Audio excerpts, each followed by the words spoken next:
నిన్న collector conference జరుగుతూ ఉంటే కలెక్టర్ కాన్ఫరెన్స్ లో చంద్రబాబు నాయుడు గారు చెప్పింది ఏంటి? ఒక చక్కటి గవర్నెన్స్ అందించాలా, అటు అడ్మినిస్ట్రేషన్ సక్రమంగా నడవాలా, మేము ప్రజలకి పొలిటికల్ గవర్నెన్స్ ఇవ్వాలా. ఒక రాజకీయ నాయకుడు చేసేది ఏంటి? ఒక ప్రజాప్రతినిధులు ప్రజలకు తగిన విధంగా వాళ్ళు ఇచ్చినటువంటి సమస్యలను పరిష్కారం చేయడం కోసం చట్టాలు చేసే దాంట్లో, ఆ చట్టాలను సక్రమంగా అమలు చేసే దాంట్లో అధికారులకి కలిసి సమన్వయంతో ముందుకెళ్లాలని చంద్రబాబు నాయుడు గారు నేను చెప్తే, దానికోసం ఒక వాట్సాప్ గ్రూపులు క్రియేట్ చేసుకోండి. ఆ వాట్సాప్ గ్రూపుల్లో, ఎందుకంటే ఇప్పుడు ఆల్రెడీ మేము మంత్రులుగా వాట్సాప్ గ్రూపులు ఉన్నాయి. ముఖ్యమంత్రి గారు జరిగిన విషయాలన్నీ కూడా ఎప్పటికప్పుడు గ్రూపులు మేము పెట్టుకుంటాం. దాని మీద ముఖ్యమంత్రి గారు వెంటనే స్పందిస్తూ ఉంటారు.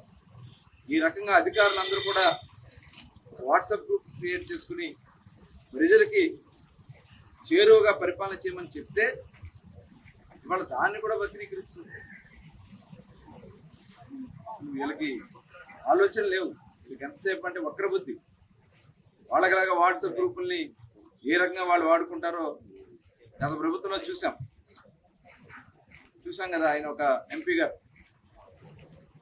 గారు ఏ రకంగా దాన్ని వాడారో చూసాం. ఈ రకంగా వాటి కోసం అనుకుంటున్నారు.